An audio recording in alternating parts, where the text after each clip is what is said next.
as the team and I talked about this and sharing this particular kind of expression of Black culture, I came up with some, and I think it was a couple of folks and I were kind of having a conversation about the discomfort that comes from stepping into a space like this, right? The discomfort of working to understand what this means. And I think Alyssa put it so eloquently. But I think here's some language that I don't remember who I was talking to, one of the team, and like, shout out to the team that helped to make this happen today. And the language that I came up with today is just that our work that we do at Catalyst Miami is really on the cusp of comfort and change, right there on the edge.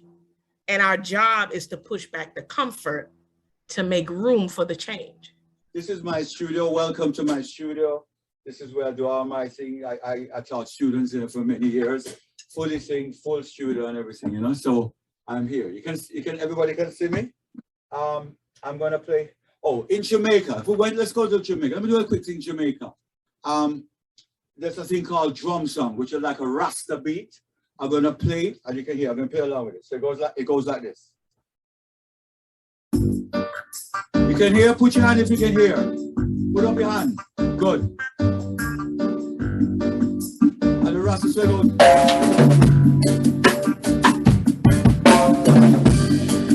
Hey, Jamaica.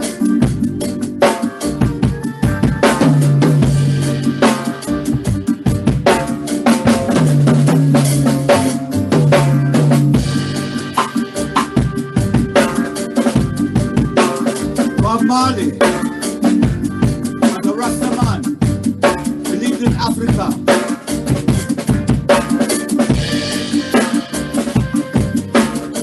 And justice for all.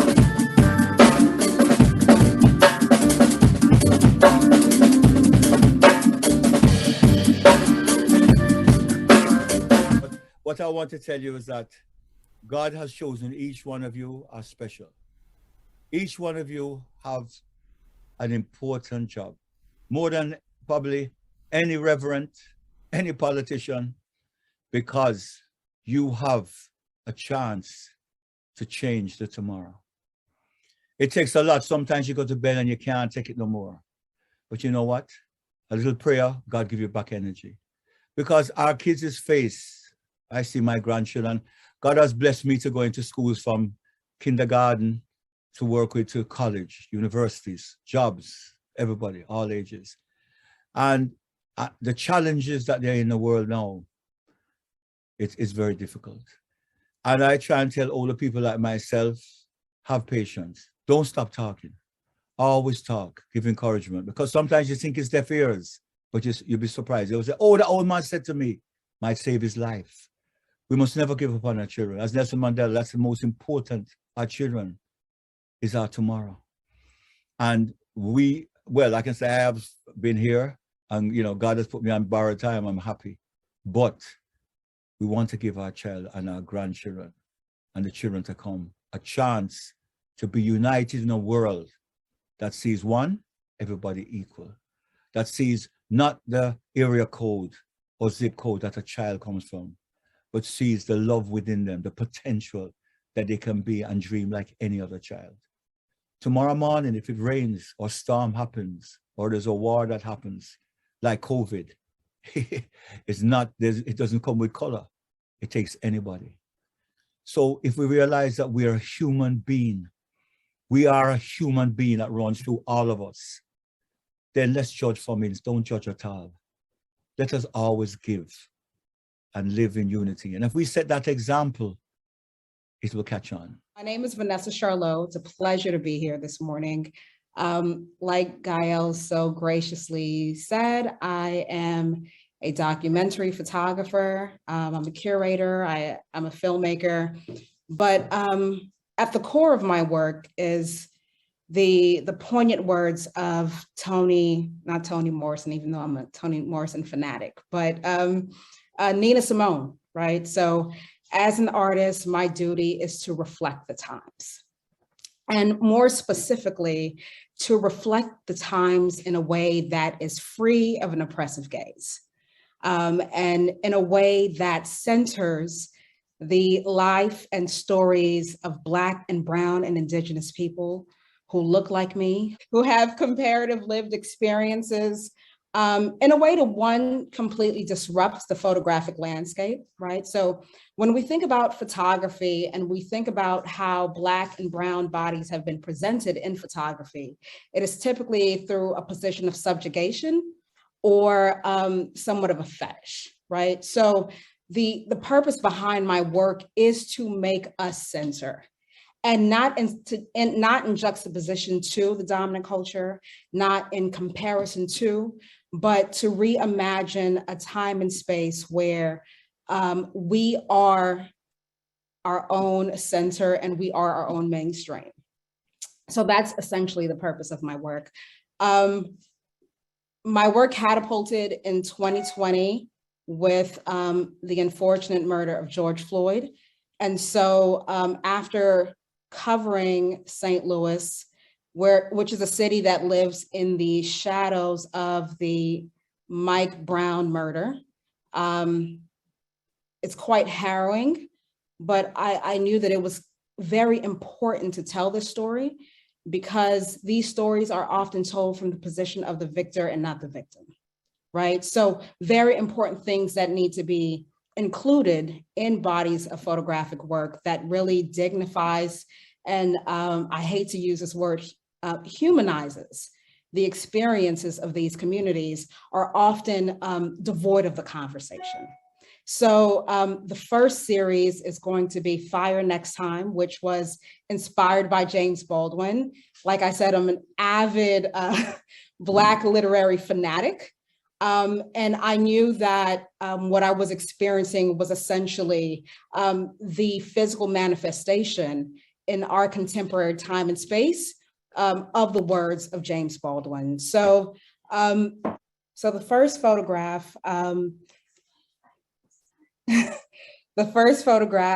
is actually a photograph that I took the first night of the civil unrest in St. Louis.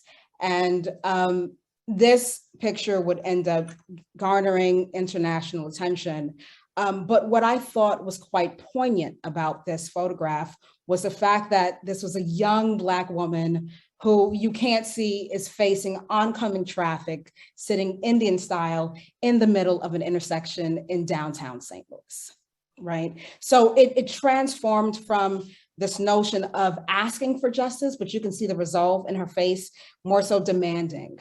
And I love the fact that it was young freedom fighters that was leading this, that were airing their grievances and were taking on the charge. This next photograph is titled American Patriot. So I am an Army veteran, and I served in the armed forces.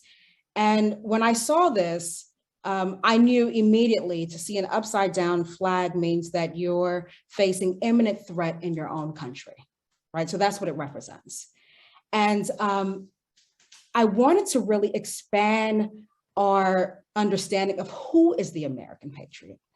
And so in my reality, the Black woman is, right? She is the pillar of the community. She is the backbone of our family. She really sets the tone for everything, at least in my world.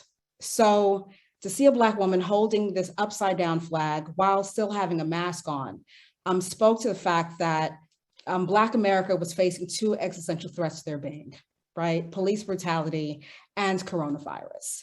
And I found myself posing the question, what would make a mother leave her home in the middle of a global pandemic to hit the streets, right? Like, what is happening that someone would feel compelled to do that? And I also found that it was a very powerful statement to really encapsulate what we all were going through 2 years ago. The next photograph is of a precious baby boy. And the sign says, do I fit the description? And it's haunting, right? Because He's absolutely gorgeous. He has this gorgeous Black skin, but yet we know that unfortunately, in about 10 years, certain people may view this precious baby as a threat, right?